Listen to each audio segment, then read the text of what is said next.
Salut! Dacă ești în căutarea unei perechi de căști wireless de tip Buds de calitate, atunci trebuie să iei în considerare Sony WF-1000XM4 și Samsung Galaxy Buds Pro. Am făcut review pentru fiecare pe canalul de YouTube al Startup.ro, dar aici vreau să fac o comparație scurtă și directă între cele două produse ca să știi ce să cumperi. O să avem 4 categorii: design, sunet, microfon și funcții. Apoi trecem la o concluzie.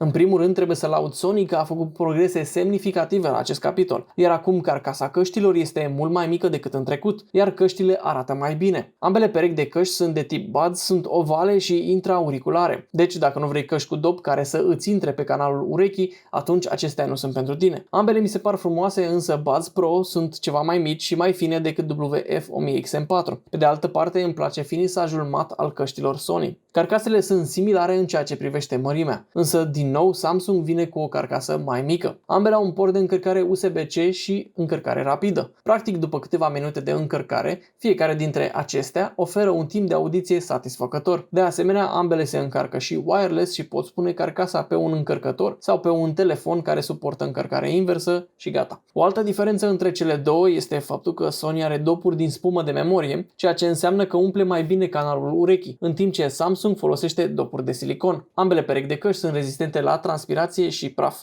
Dacă ar fi să declar un câștigător la această categorie, atunci aș spune că Samsung Galaxy Buds Pro sunt căștile mai arătoase, mai mici și mai ușor de purtat.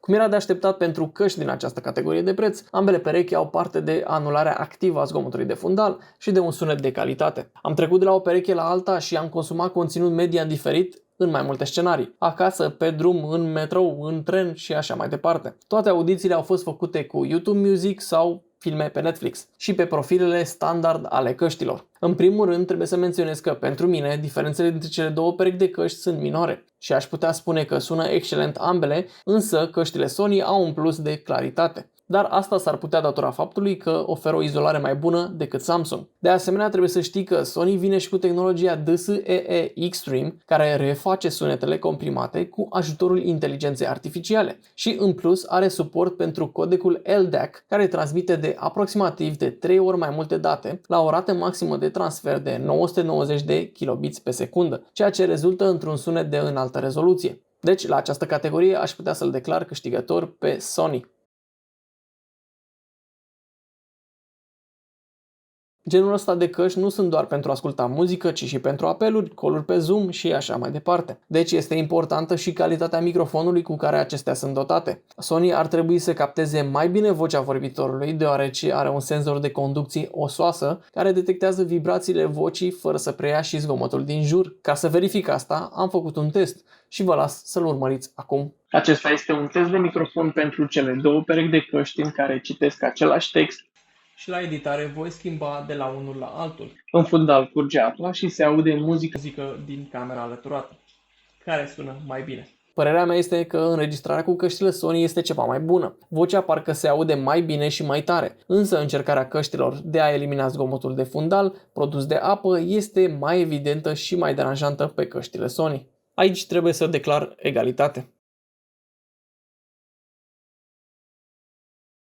Cum avem două perechi de căști premium, avem sunet de calitate, noise cancelling, dar și alte funcții interesante. Ambele au suport pentru asistenți vocali, control prin atingeri pe cască, mod ambiental, speak to chat sau sunet la 360 de grade. Controlul prin atingeri pe cască îmi place mai mult pe Sony, este precis și rareori confundă două atingeri cu una singură și așa mai departe. Dar asta s-ar putea datora și faptului că este o suprafață mai mare care poate înregistra aceste atingeri. Totuși, la Samsung îmi place că ai posibilitatea să controlezi volumul direct de pe cască. Dacă ți-ai apăsat pe cea dreaptă, crește volumul. Dacă ți-ai apăsat pe cea stângă, îl reduce. Modul ambiental prin care este lăsat să pătrundă zgomotul din exterior mi se pare la fel de bun pe ambele. O chestie mai interesantă la Sony, la acest capitol, mi se pare faptul că poți alege Adaptive Sound și căștile trec de la noise cancelling la modul ambiental în funcție de locație sau în funcție de ce faci. De exemplu, dacă mergi cu transportul în comun, atunci elimină zgomotul de fundal. Mergi pe stradă, lasă puțin din zgomot de afară ca să nu te calci o mașină sau mă știu eu ce. Sau poate învăța anumite locuri. De exemplu, la birou poate nu vrei anularea zgomotului de fundal ca să-ți auzi colegii. largi și căștile vor trece automat pe modul ambiental de fiecare dată când ești la birou. Ambele căști au posibilitatea de a-ți detecta vocea și beneficiază de speak to chat, astfel încât nu mai ești nevoit să-ți dai jos căștile atunci când vrei să vorbești cu cineva sau când te întreabă cineva ceva la magazin sau pe stradă. Diferența este că Sony oprește muzica de tot, în timp ce Samsung o reduce la minimum. Eu prefer versiunea Sony ca să aud mai bine cu cine vorbesc. Ambele perechi au posibilitatea de a reda sunet 360,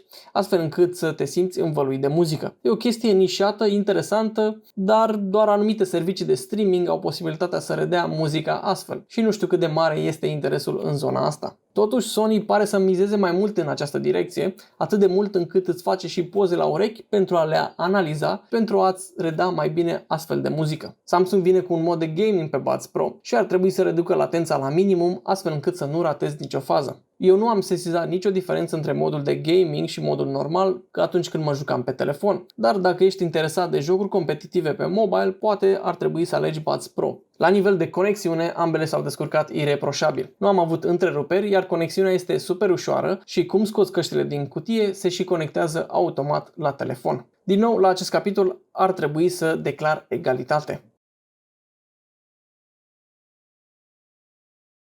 Acum să vorbim și despre preț. Buds Pro sunt lansate de mai multe luni, iar acum le găsești și la reducere la 800-900 de lei. Însă la lansare au fost 1200-1300 de lei, dacă nu mă înșel. Căștile Sony vin la un preț mai mare de 1400 de lei, așadar dacă ar fi să îmi cumpăr una dintre cele două perechi în acest moment, atunci probabil aș alege Buds Pro, pentru că au un preț mai mic și sunt mai mici. Pe de altă parte, dacă vrei să ai parte de cea mai bună izolare fonică și cel mai bun sunet, poate ar trebui să alegi Sony. Iar dacă mai aștepți câteva luni, poate și Sony WF-1000XM4 vor fi la reducere.